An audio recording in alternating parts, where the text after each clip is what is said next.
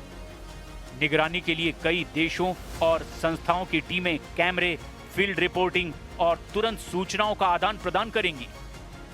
अगर कोई शर्त टूटेगी तो सख्त कदम उठाने की बात भी लिखी गई है।